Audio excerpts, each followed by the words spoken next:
Chapter 3. Life in the World. Why do you think you are a householder? The similar thought that you are a sannyasi will haunt you even if you go forth as one. Whether you continue in the household or renounce it and go to live in the forest, your mind haunts you. The ego is the source of thought. It creates the body and the world and makes you think of being a householder. If you renounce, it will only substitute the thought of renunciation for that of the family and the environment of the forest for that of the household. But the mental obstacles are always there for you. They even increase greatly in the new surroundings. Change of environment is of no help. The one obstacle is the mind, and this must be overcome whether in the home or in the forest. If you can do it in the forest, why not in the home? So why change the environment? Your efforts can be made even now, whatever be the environment. Is it possible to enjoy Samadhi while busy with worldly work? It is the feeling I work that is the hindrance. Ask yourself, who works? Remember who you are. Then the work will not bind you. It will go on automatically. Make no effort either to work or to renounce. Your effort is the bondage. What is destined to happen will happen. If you are destined to work, you will not be able to avoid it. You will be forced to engage in it. So leave it to the higher power. It is not really your choice whether you renounce or retain. When women carrying jars of water on their heads stop to talk, they are very careful keeping their mind on the water jars. Similarly, when a sage engages in activity, his mind remains fixed in the self and his activity does not distract him. I believe celibacy is necessary even for the householder if he is to succeed in self-inquiry. Am I right? First, find out who the wife and husband are. Then the question will not arise. Isn't brahmacharya celibacy necessary for realization of the self? Brahmacharya means living in Brahman. It has no connection with celibacy as commonly understood. A real brahmachari is one who lives in Brahman and finds bliss in Brahman, which is the same as the self. Why then should he look for other sources of happiness? In fact, it is emergence from the self that is the cause of all misery. But isn't celibacy necessary for yoga?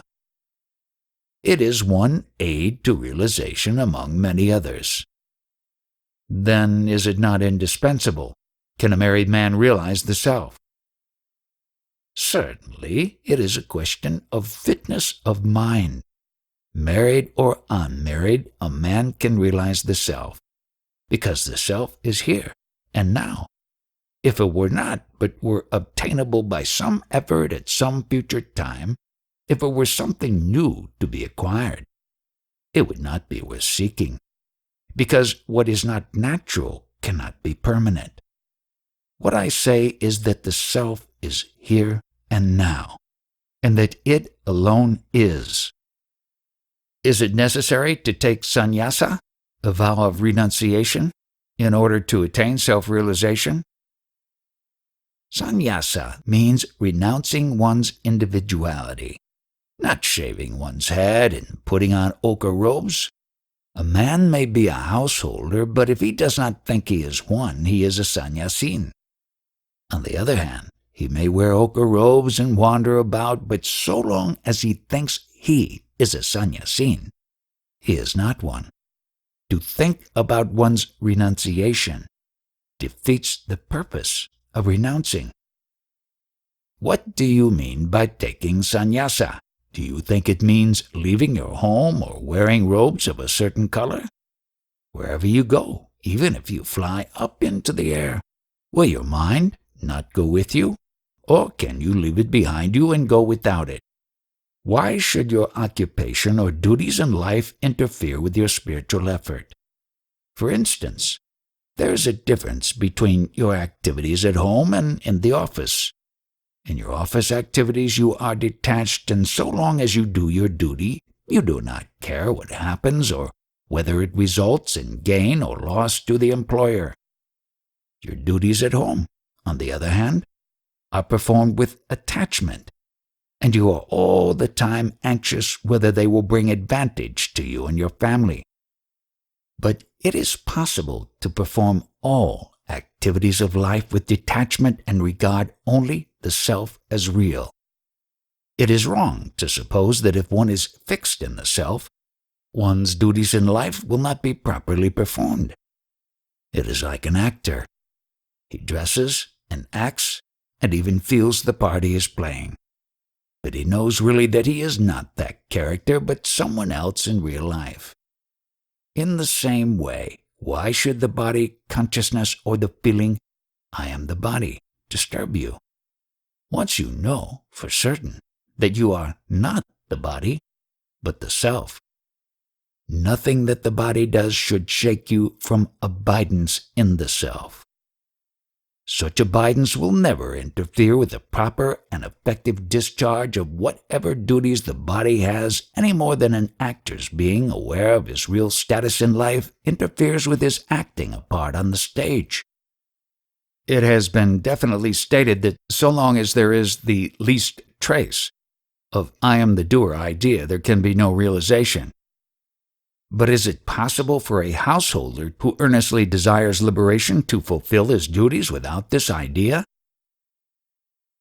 There is no principle that actions can be performed only on the basis of "I am the doer" idea, and therefore there is no reason to ask whether they can be performed and the duties discharged without that idea. To take a common example, an accountant working all day in his office and scrupulously attending to his duties might seem to the spectator to be shouldering all the financial responsibilities of the institution. But, knowing that he is not personally affected by the intake or outgoings, he remains unattached and free from the "I am the doer" feeling in doing his work, while at the same time he does it perfectly well. In the same way, it is quite possible for the wise householder who earnestly seeks liberation to discharge his duties in life, which, after all, are his destiny, without any attachment, regarding himself merely as an instrument for the purpose. Such activity is not an obstacle on the path of knowledge, nor does knowledge prevent a man from discharging his duties in life. Knowledge and activity are never mutually antagonistic, and the realization of one does not impede the performance of the other, nor performance of the one the realization of the other. What is the significance of the life of a spiritually minded householder who has to devote all his time merely to earning a living and supporting his family? And what mutual benefit do they get?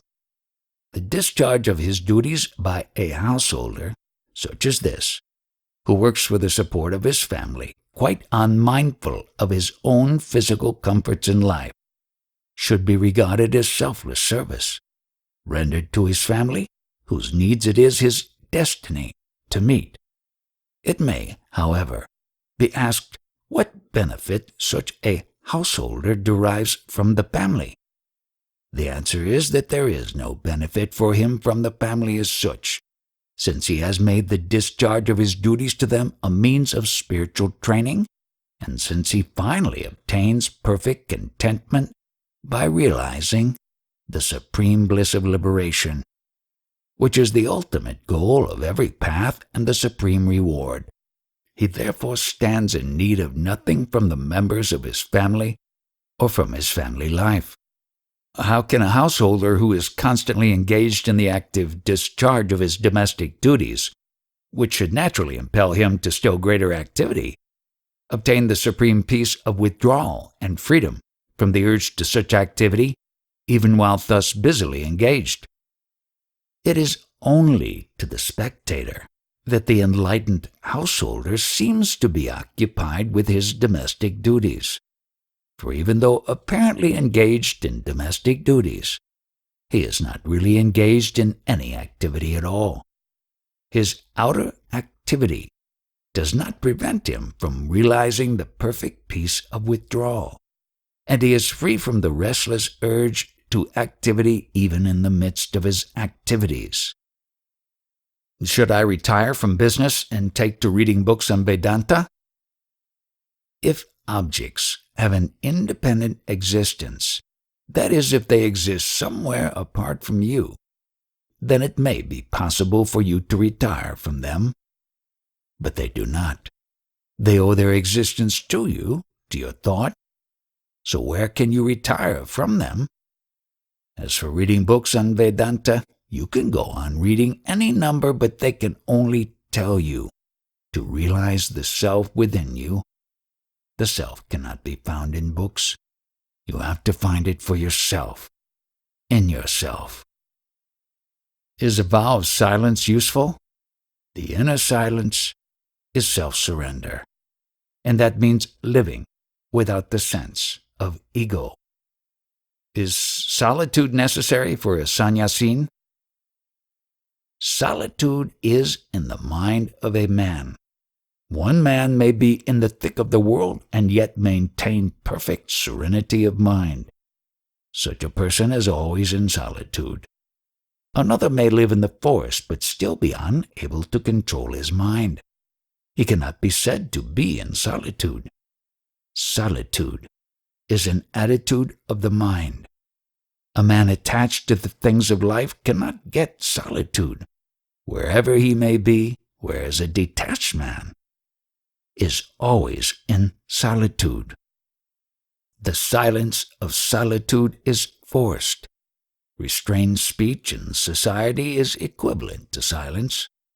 But then a man controls his speech. There must be a speaker before there can be speech. If the mind of the speaker is engaged otherwise, speech is retained.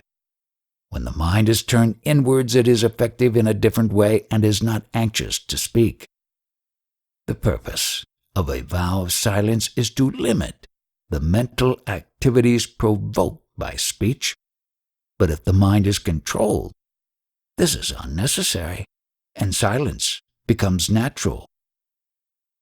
How does activity help? Doesn't it simply increase the already heavy load upon us that we have to get rid of? Action performed unselfishly purifies the mind and helps to fix itself in meditation. But suppose one were to meditate constantly without activity. Try and see. Your inherent tendencies will not let you. Meditation only comes step by step with their gradual weakening by the grace of the Guru. I have no pleasure in my family. There remains nothing for me to do there. I have done what has to be done, and now there are grandsons and granddaughters in the house. Should I remain there, or should I leave it and go away? You should stay just where you are now. But where are you now? Are you in the house, or is the house in you? Is there any house apart from you? If you become established in your own place, you will find that all things have merged into you, and such questions will become unnecessary. Then it seems I am to remain at home. You are to remain in your true state. Can I engage in spiritual practice even while remaining in the life of the world? Yes, certainly. One ought to do so. Isn't life in the world a hindrance? Don't all the books advocate renunciation? The world is only in the mind. It does not speak out saying, I am the world. If it did, it would have to be always present even in your sleep. Since it is not present in sleep, it is impermanent. Being impermanent, it has no reality. Having no reality, it is easily subdued by the self. The self alone is permanent. Renunciation is non-identification of the self with the non-self. On the disappearance of ignorance, the non-self ceases to exist. That is true renunciation. Why then did you leave your home in your youth? That was my prarabdha, destiny. One's course of conduct in this life is determined by one's prarabdha. My prarabdha lies this way. Yours lies that way. Should I not also renounce? If that had been your prarabdha, the question would not have arisen. Then I take it that I should remain in the world and engage in spiritual practice. But if I do so, how can I obtain realization in this life? This has already been answered. You are always the self. Earnest efforts never fail. Success is bound to result. Why is the world enveloped in ignorance? Look after yourself and let the world look after itself. What is yourself? If you are the body, there is a physical world also. But if you are the spirit, there is only spirit. What do you think about social reform? Social reform automatically results in social reform. Attend to self-reform, and social reform will take care of itself. Now, I will ask you a question. When a man gets into a train, where does he put his luggage? Either in the compartment or in the luggage van. He doesn't carry it on his head or in his lap while in the train. Only a fool would do so. It is 1,000 times more foolish to bear your own burden once you have undertaken the spiritual quest, whether by the path of knowledge or devotion. But can I relinquish all my responsibilities, all my commitments? You remember the temple tower? There are many statues on it, aren't there? Well, there are 4 big ones at the base, one at each corner. Have you seen them? Yes.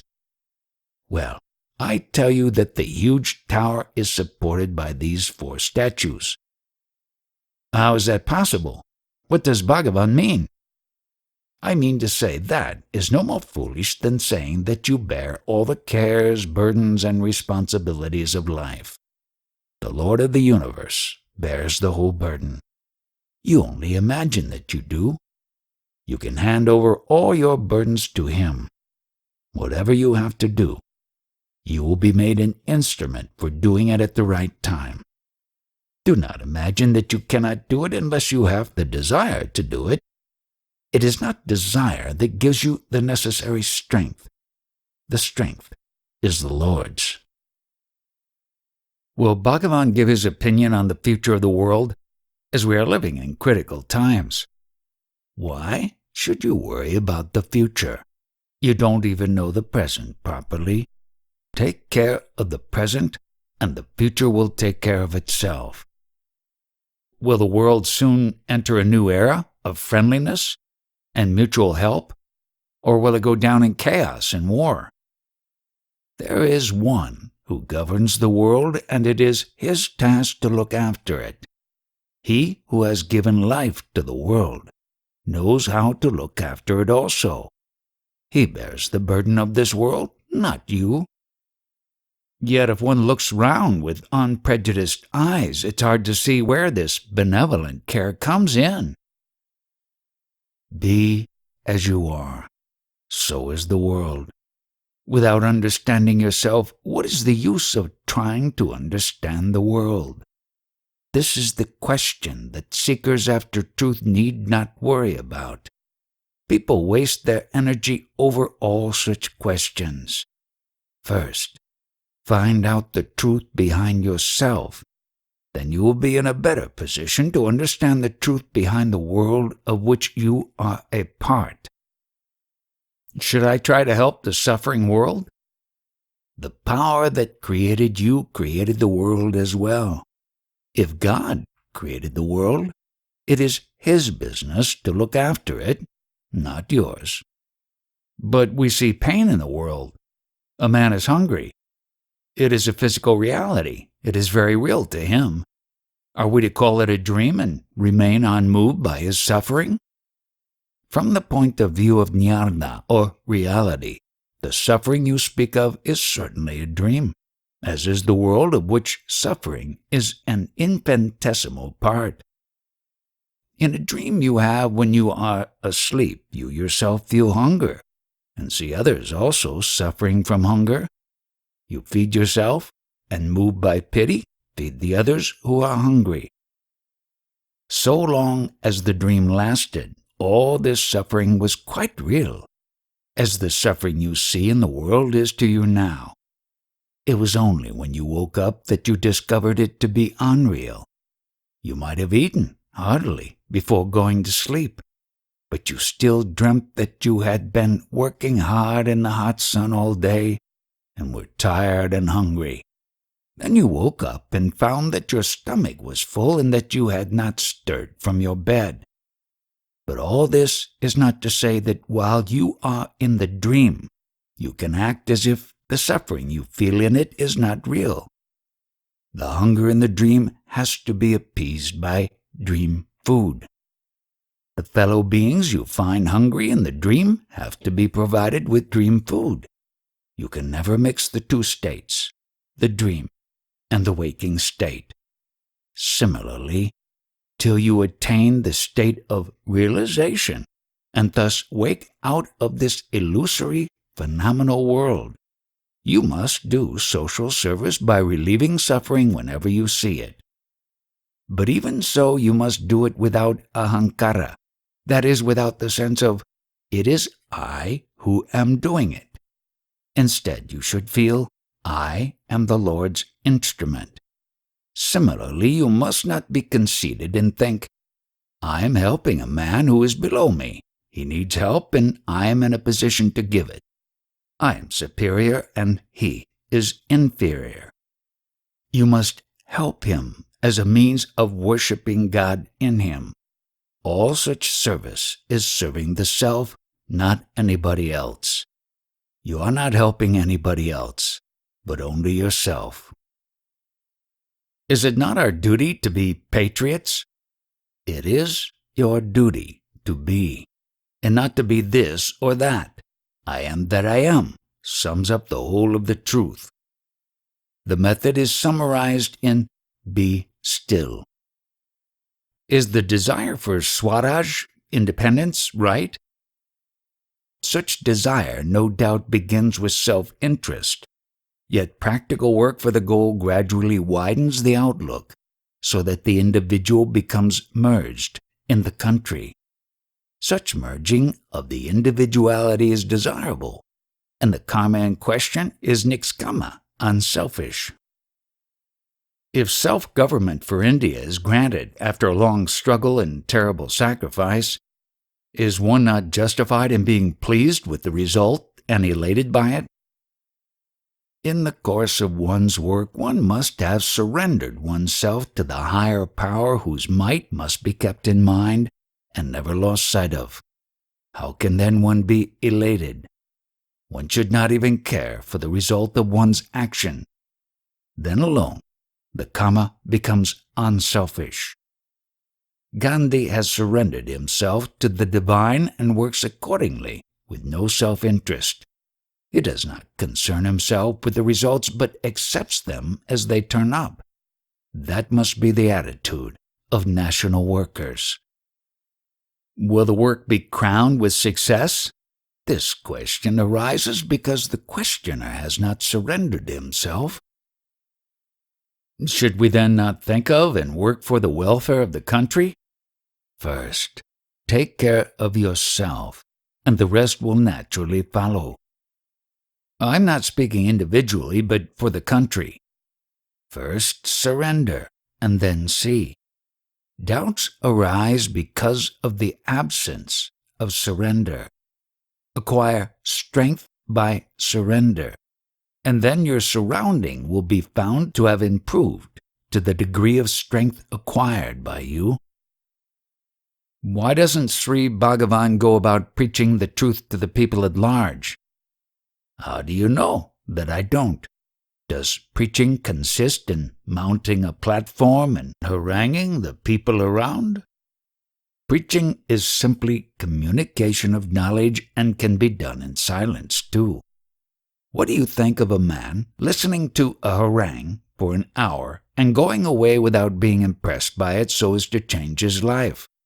Compare him with another who sits in a holy presence and leaves after some time with his outlook on life totally changed. Which is better, to preach loudly, without effect, or to sit silently, sending forth intuitive force to act on others? Again, how does speech arise? First, there is abstract knowledge, unmanifest. From this there arises the ego, which gives rise to thoughts and words successively. So then, abstract knowledge. Ego, thoughts, words. Words, therefore, are the great-grandsons of the original source. If words can produce an effect, consider how much more powerful preaching through silence must be. Does my realization help others? Yes, certainly. It is the best possible help. But really, there are no others to help. For a realized being sees only the self, just as a goldsmith, estimating the gold in various jewels, sees only the gold. Separate forms and beings exist only as long as you identify yourself with the body. When you transcend the body, others disappear along with your body consciousness. Is it so with plants and trees also? Do they exist at all apart from the self? Find out. You think that you see them. The thought is projected from yourself. Find out wherefrom it arises. Then thoughts will cease to rise, and the self alone will remain. I understand theoretically, but they are still there. Yes, it is like a cinema show. There is the light on the screen, and the shadows flitting across impress the audience as the acting of some story. Now suppose that in this film story an audience is also shown on the screen. The seer and the seen will then both be on the screen. Apply this to yourself. You are the screen. The self has created the ego. The ego has its accretions of thoughts, which are displayed as the world, trees, plants, etc., about which you are asking.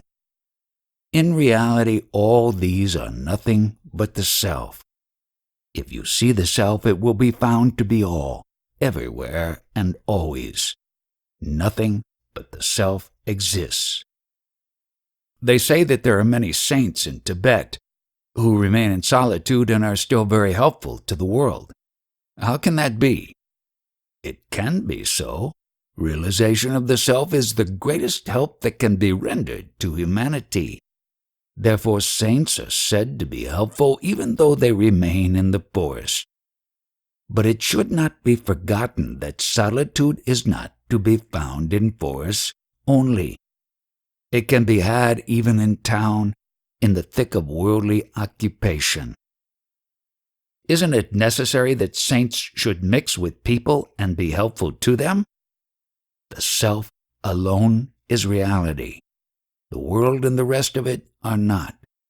The realized being does not see the world as different from himself. Then does that mean that a man's realization leads to the uplift of mankind without their being aware of it? Yes, the help is imperceptible, but it is still there. A realized man helps the whole of mankind, although without their knowledge. Wouldn't it be better if he mixed with others? There are no others to mix with. The self is the one and only reality. If there were 100 self-realized men, wouldn't it be to the greater benefit of the world?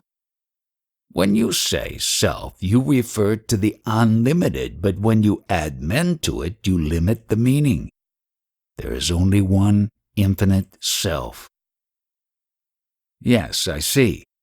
Sri Krishna said in the Gita that work must be performed without attachment, and such work is better than idleness. Is that karma yoga? What is said is adapted to the temperament of the listener. In Europe, people do not understand that a man can be helpful in solitude. They imagine that only men who work in the world can be useful.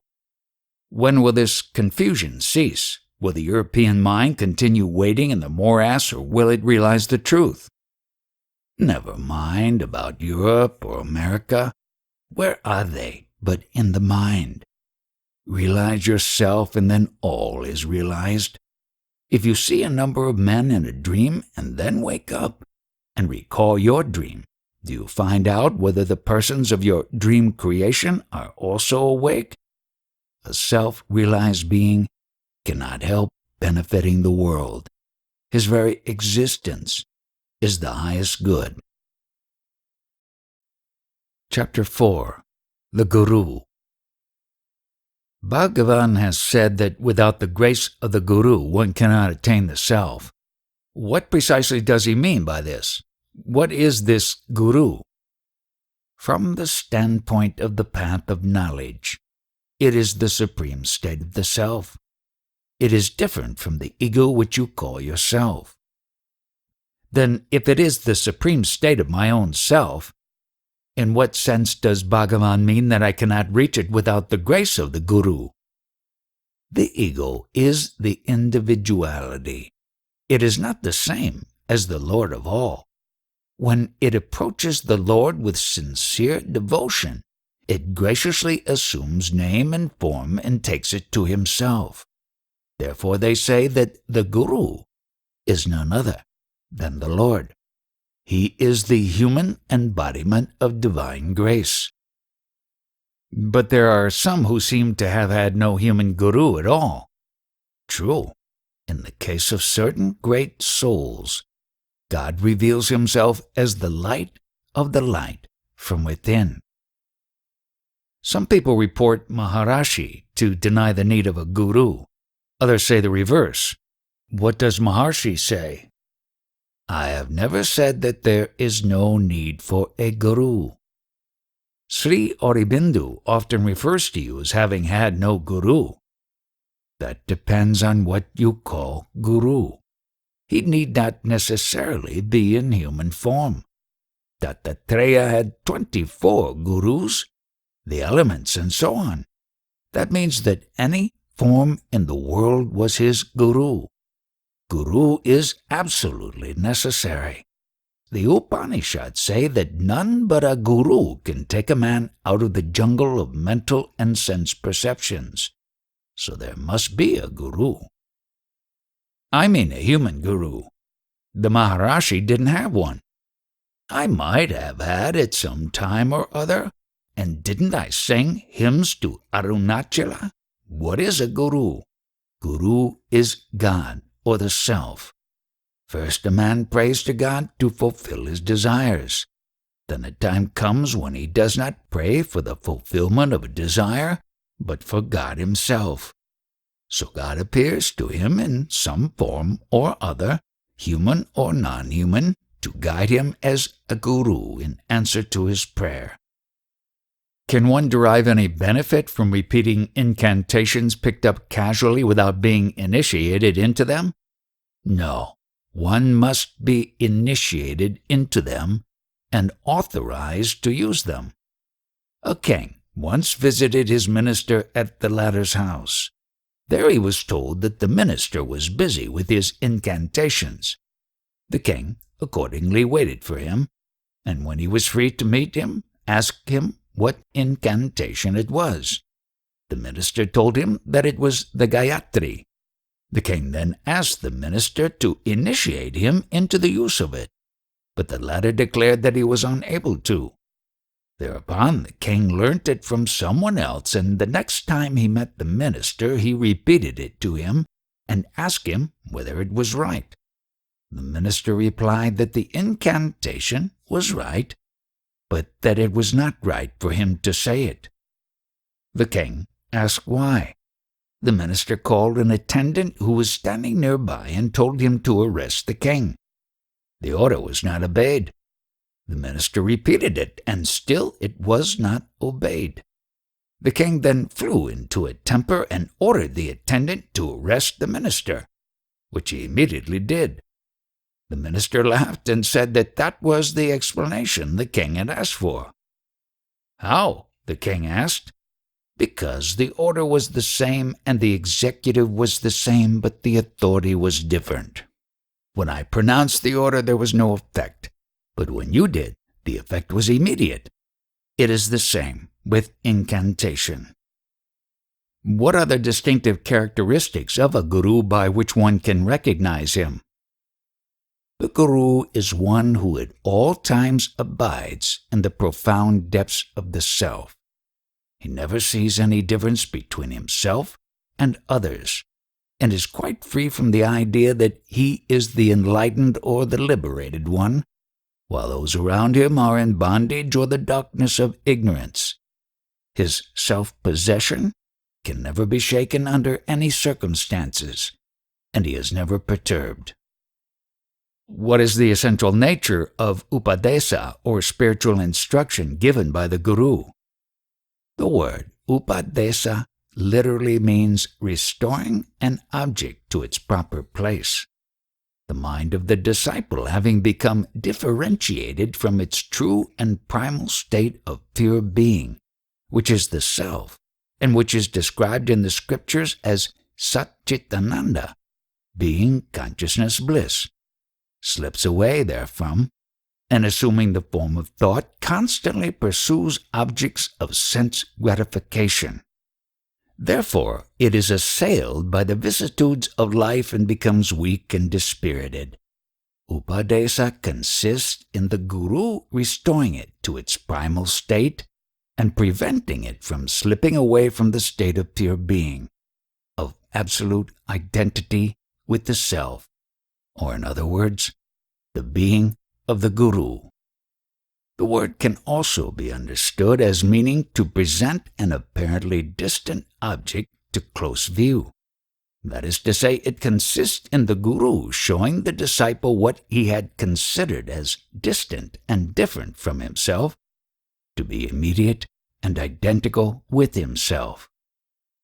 If, as this implies, the real being of the guru is identical with that of the disciple, why have the scriptures categorically declared that, however great powers one may attain, he cannot attain self-realization without the grace of the guru? It is true that the being of the guru is identical with that of the disciple. However, it is very seldom that a person can realize his true being without the grace of the guru. What is your idea of a guru? You think of him in human shape as a body of certain dimensions, complexion, and so on.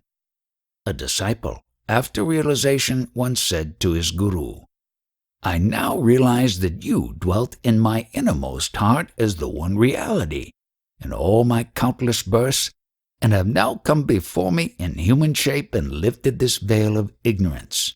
What can I do for you in return for such a great benefit?" And the guru replied, "You need not do anything. It is enough if you remain as you are in your true state. That is the truth about the guru." What is the grace of the guru? The guru is the self. At some time, a man grows dissatisfied with his life, and not content with what he has, seeks the satisfaction of his desires through prayer to God. His mind is gradually purified until he longs to know God, more to obtain His grace than to satisfy worldly desires. Then God's grace begins to manifest. God takes the form of a guru and appears to the devotee, teaches him the truth, and moreover purifies his mind by association with him. The devotee's mind thus gains strength and is then able to turn inward. By meditation it is further purified until it remains calm without the least ripple. That calm expanse is the self. The guru is both outer and inner. From outside, he gives a push to the mind to turn inward, while from inside he pulls the mind towards the self and helps in quieting it. That is the grace of the Guru. There is no difference between God, Guru, and self. In the Theosophical Society, they meditate in order to seek masters to guide them. The master is within. Meditation is meant to remove the ignorant idea that he is only external. If he were some stranger whom you awaited, he would be bound to disappear also. What would be the use of a transient being like that? But as long as you think you are separate, or that you are the body, so long is the outer master also necessary, and he will appear as if with a body. When the wrong identification of yourself with the body ceases, the master will be found to be none other than the self. Will the Guru help us to know the self through initiation and so on? Does the Guru hold you by the hand and whisper in your ear? You may imagine him to be what you are yourself. Because you think you have a body, you think that he has also, and that he will do something tangible to you. His work lies within, in the spiritual realm. How is the Guru found? God, who is immanent, in his grace takes pity on the loving devotee and manifests himself according to the devotee's development. The devotee thinks that he is a man and expects a relationship as between two physical bodies. But the Guru, who is God, or the self incarnate, works from within, helps the man to see his mistakes, and guides him in the right path until he realizes the self within. What should the devotee do then? He has only to act according to the words of the Master and work inwardly. The Master is both within and without, so he creates conditions to drive you inward and at the same time prepares the interior to drag you to the center. Thus he gives a push from without and exerts a pull from within so that you may be fixed at the center. You think that the world can be conquered by your own efforts. When you are frustrated externally and are driven inwards, you feel, oh, there is a power higher than man. The ego is a very powerful elephant which cannot be brought under control by any creature less powerful than a lion, which in this instance is none other than the Guru, whose very looks make the elephant-like ego tremble and die. You will know in due course that your glory lies where you cease to exist. In order to gain that state, you should surrender yourself. Then the Master sees that you are in a fit state to receive guidance, and he guides you. So long as you seek self-realization, the Guru is necessary. Guru is the self. Take Guru to be the real self, and yourself to be the individual self. The disappearance of this sense of duality is the removal of ignorance. So long as duality persists in you, the Guru is necessary. Because you identify yourself with the body, you think the Guru too is the body. You are not the body, nor is the Guru. You are the self, and so is the Guru. This knowledge is gained by what you call self-realization. You mistake the body for the Guru, but the Guru himself does not make that mistake. He is the form of the self. That is within you. He appears outwardly only to guide you. Though he instructs his disciples, yet he does not call himself their Guru, realizing as he does that Guru and disciple are mere conventions born of Maya, total illusion. Isn't grace the gift of the Guru? God, grace, and Guru are all synonymous and are both eternal and immanent. Isn't the self already within? Is it for the guru to bestow it by his look? If a guru thinks so, he does not deserve that name. The books say there are many kinds of initiation. They also say that the guru performs various rites with fire, water, incantations, and so on, and calls such fantastic performances initiation, as if the disciple became ripe only after such processes were gone through by the guru. If the individual is sought, he is nowhere to be found. Such is the guru. Such is Dakshinamurti. What did he do? He sat, silent. The disciples appeared before him. He maintained silence, and their doubts were dispelled, which means they lost their individual identities. Jnana, spiritual knowledge, is that silent understanding and not the verbal definitions that are usually given for it. Silence is the most potent form of work. However vast and emphatic the scriptures may be, they fail in their effect. The guru is quiet and peace prevails in all. His silence is vaster and more emphatic than all the scriptures put together. These questions arise because of the feeling that in spite of having been here so long, heard so much, striven so hard, you have not gained anything. The process that goes on inside you is not apparent to you.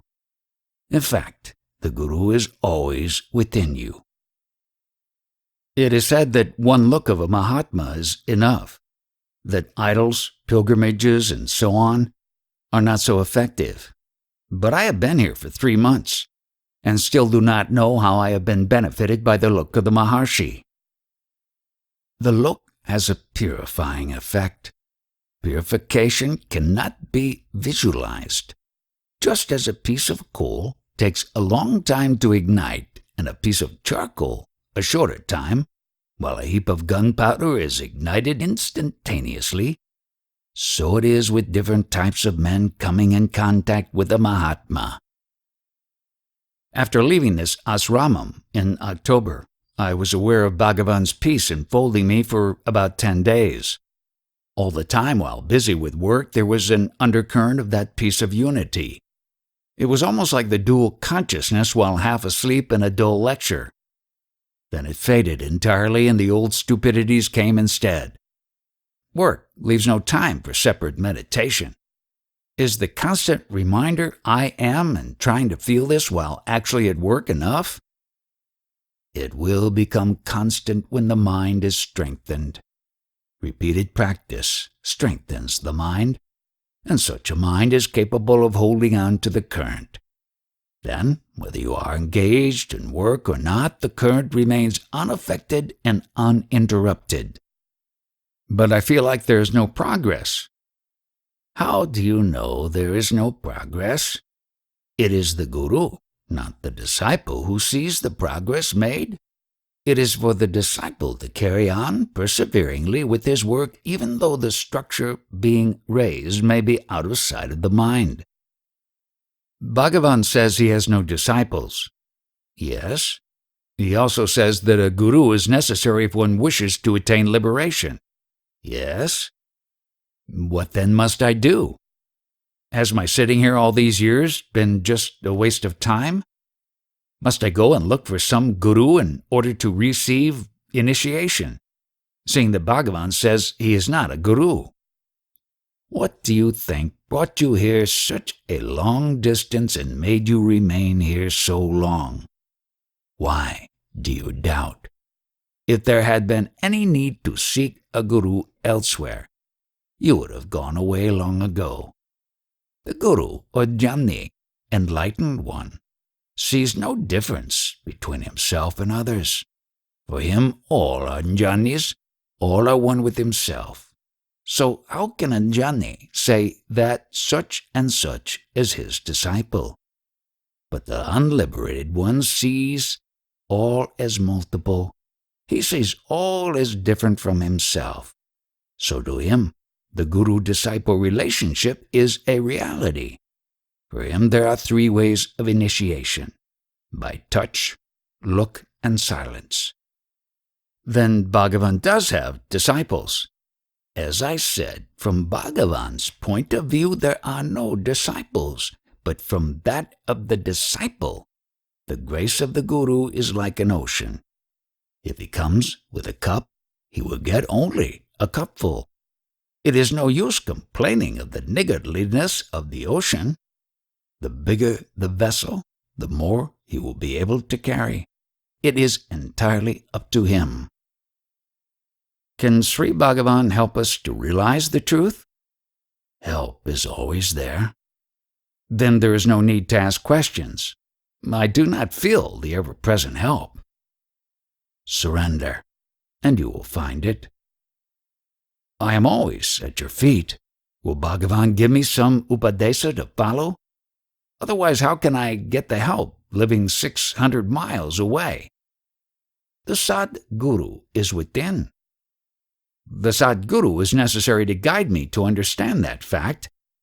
The Sadguru is within you.